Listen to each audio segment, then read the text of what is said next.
Hello दोस्तों, आपका स्वागत है इम्पोर्टेंट नॉलेज 00 में। तो दोस्तों, आज हम बात करेंगे मुल्क राज आनंद द्वारा लिखी गई द बार्बर्स ट्रेड यूनियन। तो दोस्तों, इस शॉर्ट स्टोरी में हम देखेंगे किस प्रकार मुल्क राज आनंद ने उस समय में समाज में व्याप्त बुराइयां और उसमें जो मेन कैरेक्टर है उसके द्वारा की गई रेवोल्यूशन के बारे में बताते हैं।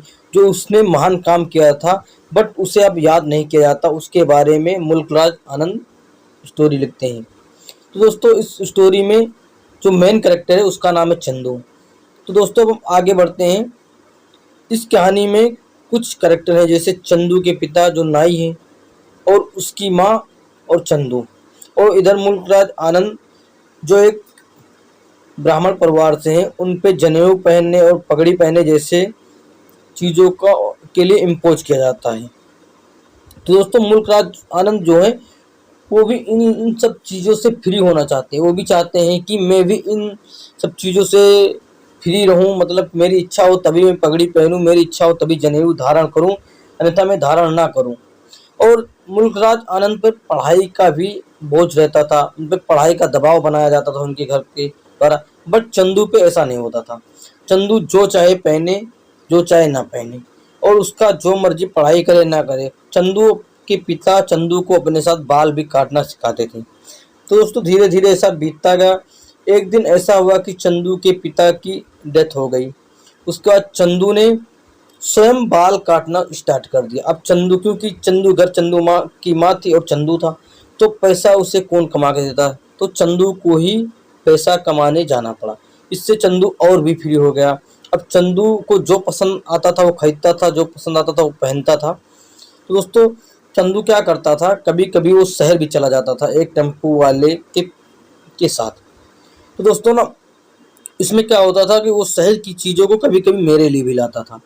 जैसे इंक हो गई या पेन हो गई या बहुत सारी चीज़ें वो मेरे लिए भी लाता था।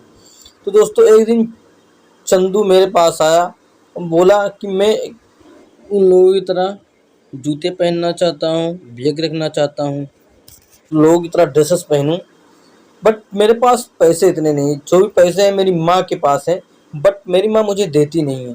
तो मेरा मन कहता किसी दिन मैं उन पैसों को निकाल लूँ और उन सारे कपड़ों को ले लूँ। बट दोस्तों, एक दिन ऐसा हुआ कि वो सारे कपड़े उसने ले ही लिए। अचानक मेरे पास आके दिखाया तो मैं देख कर शॉक हो गया।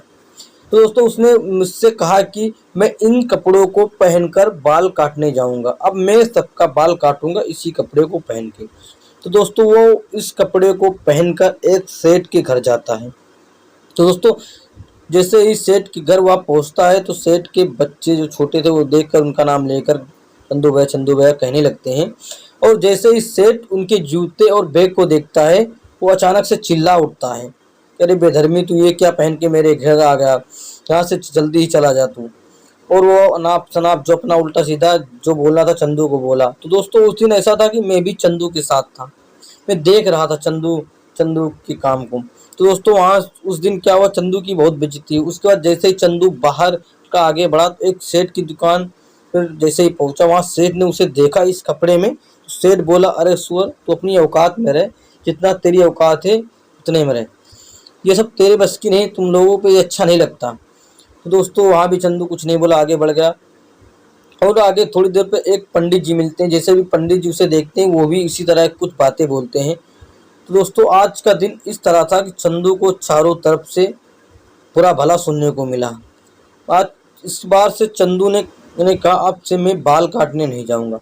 और दोस्तों, और वो अपने घर चला गया। उसका जब मैं उसके घर पहुंचा तो उसकी माँ से मैंने पूछा चंदू कहाँ है। तो उसकी माँ मेरे से पूछी कि क्या काम है, क्योंकि दोस्तों अभी तक उसकी जो माँ थी मेरे से कभी ये नहीं पूछती थी कि तुम चंदू को क्यों पूछ रहे हो।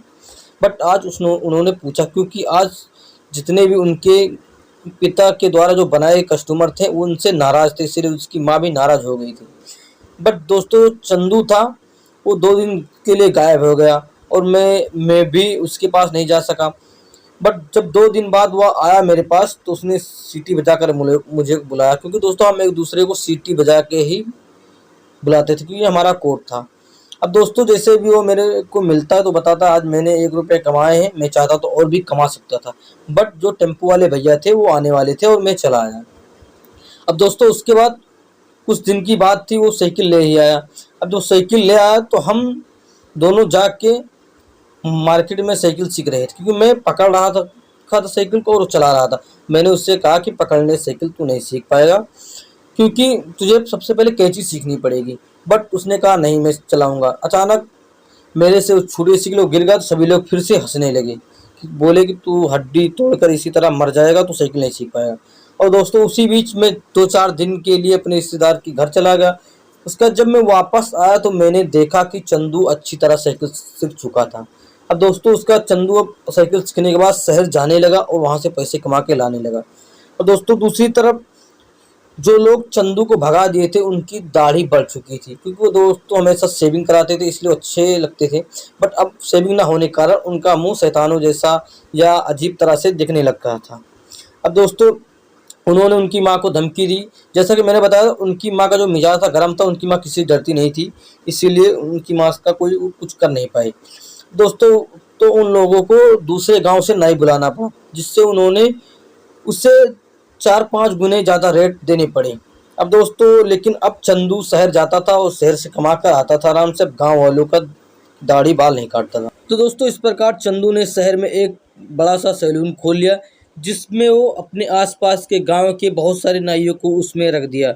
अब वो कहता था कि अब हम लोग बाल नहीं काटने जाएंगे, अब बाल कटवाने वाले हमारे पास आएंगे।